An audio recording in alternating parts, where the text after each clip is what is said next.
Livro de Gênesis, capítulo 18. A promessa de um filho para Sara. O Senhor apareceu novamente a Abraão, junto ao bosque de carvalhos que pertencia a Mamre.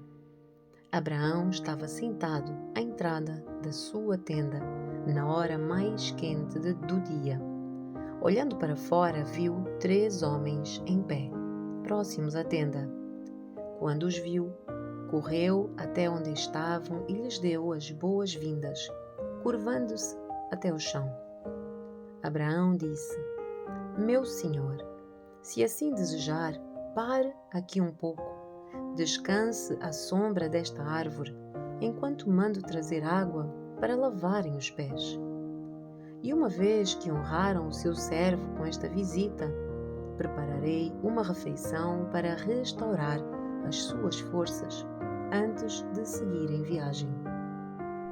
Está bem, responderam eles. Faça como você disse. Abraão voltou, correndo para a tenda, e disse a Sara: Rápido, pegue 3 medidas da melhor farinha, amasse-as e faça alguns pães. Em seguida, Abraão correu ao rebanho e escolheu um novilho tenro e o entregou ao seu servo, que o preparou rapidamente. Quando a comida estava pronta, Abraão pegou coalhada, leite e a carne assada e os serviu aos visitantes. Enquanto comiam, Abraão permaneceu à disposição deles, à sombra das árvores. Onde está Sara, sua mulher? Perguntaram os visitantes. Está dentro da tenda, respondeu Abraão. Então um deles disse: Voltarei a visitar você por esta época, no ano que vem, e sua mulher, Sara, terá um filho. Sara estava a ouvir a conversa de dentro da tenda. Abraão e Sara já eram bem velhos, e Sara tinha passado havia muito tempo da idade de ter filhos. Por isso, riu consigo e disse: Como poderia uma mulher da minha idade ter esse prazer, ainda mais quando meu senhor, o meu marido, também é idoso? Então o Senhor disse a Abraão: Por que a Sara riu? Por que é que disse: Pode uma mulher da minha idade ter um filho? Existe alguma coisa difícil demais para o Senhor? Voltarei por esta época, no ano que vem, e Sara terá um filho. Sara teve medo e por isso mentiu. Eu não ri. Mas ele disse: Não é verdade. Você riu. Abraão intercede por Sodoma. Depois da refeição, os visitantes se levantaram e olharam em direção a Sodoma. Quando partiram, Abraão os acompanhou para despedir-se deles. Então o Senhor disse: Devo esconder o meu plano de Abraão? Afinal, Abraão certamente se tornará uma grande e poderosa nação, e todas as nações da terra serão abençoadas por meio dele. Eu o escolhi para que ordene aos seus filhos e às famílias deles que guardem o caminho do Senhor, praticando o que é certo e justo. Então farei por Abraão tudo o que prometi. Portanto, o Senhor disse a Abraão: Ouvi um grande clamor vindo de Sodoma e Gomorra, porque o pecado dessas 2 cidades é extremamente grave. Descerei para investigar se os seus atos são de facto tão perversos quanto tenho ouvido. Se não forem, quero saber. Os outros visitantes partiram para Sodoma, mas Abraão permaneceu diante do Senhor. Aproximou-se dele e disse: Exterminarás tanto os justos como os perversos? Suponhamos que haja 50 justos na cidade. Mesmo assim, os exterminarás e não a pouparás por causa deles? Claro que não farias tal coisa. Destruir o justo com o perverso? Afinal, estarias a tratar o justo e o perverso da mesma maneira. Certamente não farias isso. Acaso o juiz de toda a terra não faria o que é certo? O Senhor respondeu: Se eu encontrar 50 justos em Sodoma, pouparei a cidade toda por causa deles. Abraão voltou a falar: Embora eu seja apenas pó e cinza, permita-me dizer mais uma coisa ao meu Senhor. Suponhamos que haja apenas 45 justos e não 50. Destruirás a cidade toda por falta de 5 justos? O Senhor disse: Se encontrar ali 45 justos, não a destruirei. Abraão levou o seu pedido ainda mais longe. Suponhamos que haja apenas 40. O Senhor respondeu: Por causa de 40, não a destruirei. Por favor, não fiques irado comigo, meu Senhor, suplicou Abraão. Permita-me falar.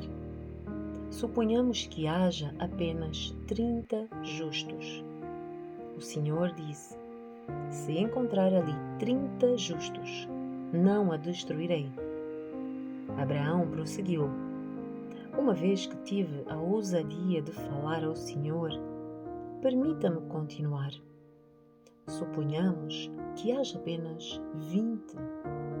O Senhor respondeu: Por causa de 20, não a destruirei. Por fim, Abraão disse: Senhor, não fiques irado comigo por eu falar mais uma vez. Suponhamos que haja apenas 10. O Senhor respondeu: Por causa dos 10, não a destruirei. Quando terminou a conversa com Abraão, o Senhor partiu e Abraão voltou para sua tenda. Capítulo 19. A destruição de Sodoma e Gomorra. Ao anoitecer, os 2 anjos chegaram à entrada da cidade de Sodoma. Ló estava sentado ali. Ao avistá-los, levantou-se para recebê-los. Deu-lhes boas-vindas, curvou-se com o rosto no chão e disse: Meus senhores, venham à minha casa para lavar os pés e sejam meus hóspedes esta noite. Amanhã poderão levantar-se cedo e seguir viagem. Não, responderam eles. Passaremos a noite aqui, na praça da cidade.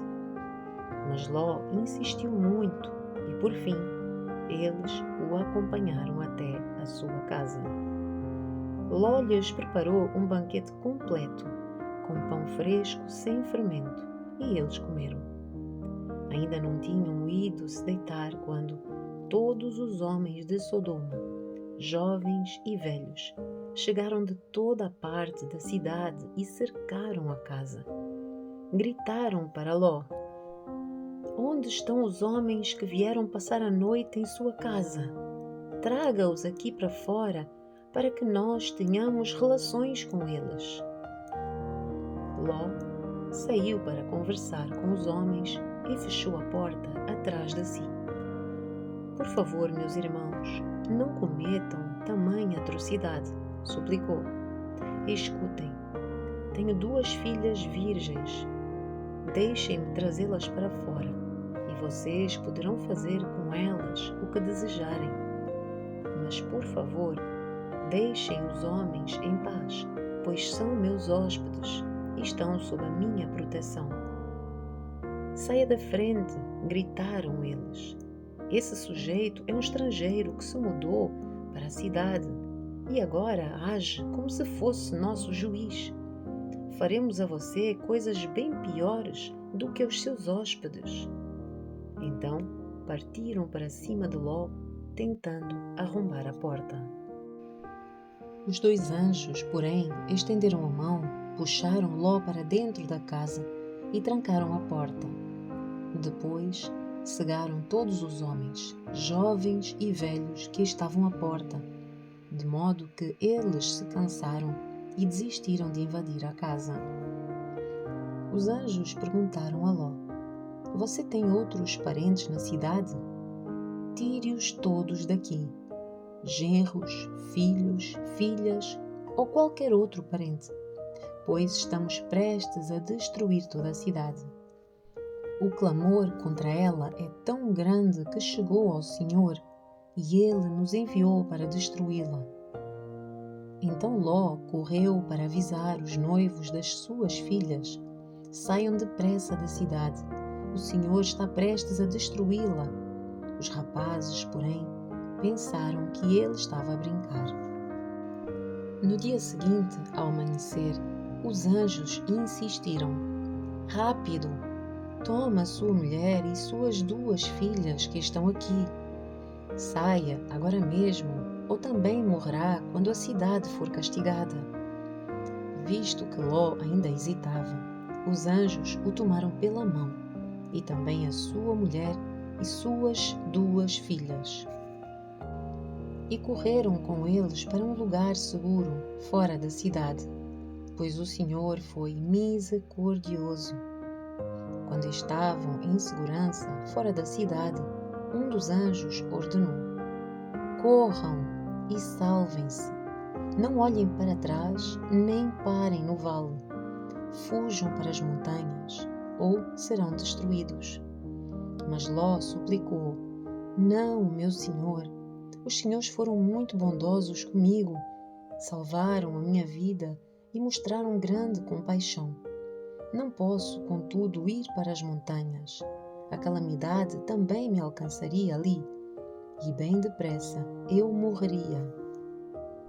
Vejam, aqui perto há um vilarejo. É um lugar bem pequeno. Por favor, deixem-me ir para lá e a minha vida será salva. Está bem, disse o anjo. Atenderei o seu pedido. Não destruirei o vilarejo, mas vá logo, fuja para ele, pois não posso fazer nada enquanto você não chegar lá. Isso explica porque a vila era conhecida como Zoar. Ló chegou a Zoar quando o sol aparecia no horizonte. Então o Senhor fez chover dos céus fogo e enxofre sobre Sodoma e Gomorra. Destruiu-as completamente, além de outras cidades e vilas da planície, e exterminou todos os habitantes e toda a vegetação. A mulher de Ló, porém, olhou para trás enquanto o seguia e se transformou numa coluna de sal. Naquela manhã, Abraão se levantou cedo e correu para o lugar onde tinha estado na presença do Senhor.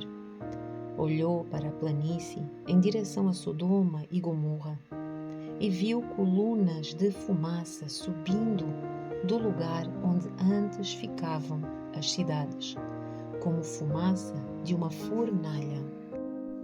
Contudo, Deus atendeu ao pedido de Abraão e salvou Ló, tirando-o do meio da destruição que engoliu as cidades da planície. Ló e as suas filhas.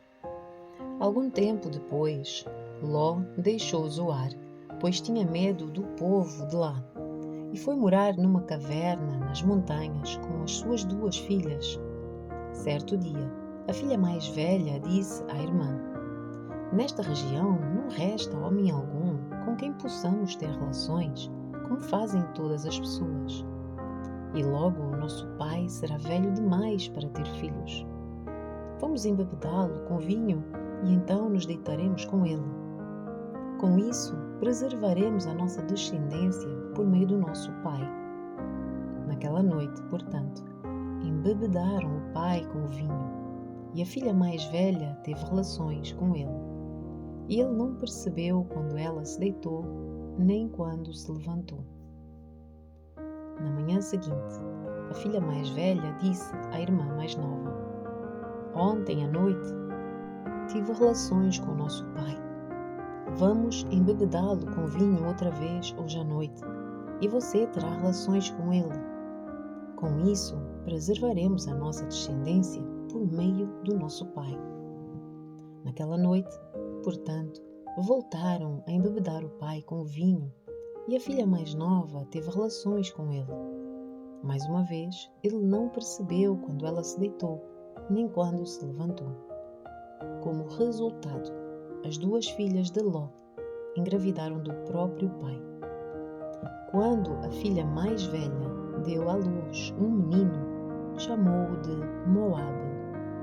Ele se tornou o antepassado do povo conhecido até hoje como Moabitas.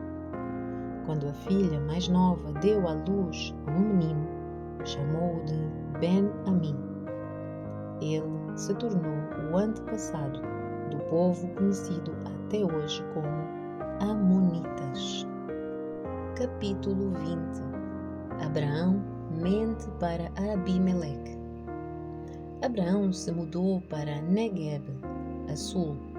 Permaneceu por algum tempo entre Cades e Sur, e depois seguiu até Gerar. Enquanto morava ali como estrangeiro, Abraão apresentava Sara, sua mulher, dizendo: "Ela é minha irmã." Por isso, o rei Abimeleque de Gerar mandou buscar Sara para o seu palácio. Naquela noite, Deus apareceu a Abimeleque num sonho e lhe disse: "Você vai morrer. A mulher que tomou já é casada." Abimeleque, porém, ainda não havia dormido com ela. Assim disse: "Senhor, castigarás uma nação inocente? Não foi Abraão quem me disse: 'Ela é minha irmã'? E ela própria afirmou: 'Sim, ele é meu irmão.' Agi com total inocência. As minhas mãos estão limpas." No sonho, Deus respondeu: "Sim, eu sei que você é inocente. Por isso o impedi de pecar e não deixei que a tocasse. Agora, devolva a mulher ao marido dela, e ele orará por você, pois é profeta. Então você viverá. Mas se não a devolver, esteja certo de que você e todo o seu povo morrerão." Na manhã seguinte, Abimeleque se levantou cedo e, sem demora, reuniu todos os seus servos. Quando contou o que havia acontecido, os seus homens se encheram de medo. Então, Abimeleque mandou chamar Abraão. "O que é que você fez conosco?" perguntou. "Que crime cometi para merecer este tratamento que nos torna a mim e ao meu reino culpados deste grande pecado? O que você me fez não se faz a ninguém. O que deu em você para agir desse jeito?" Abraão respondeu: "Pensei comigo, este é um lugar onde ninguém teme a Deus e vão me matar para ficar com a minha mulher. Além do mais, ela é de facto minha irmã, por parte de pai, mas não de mãe, e eu me casei com ela.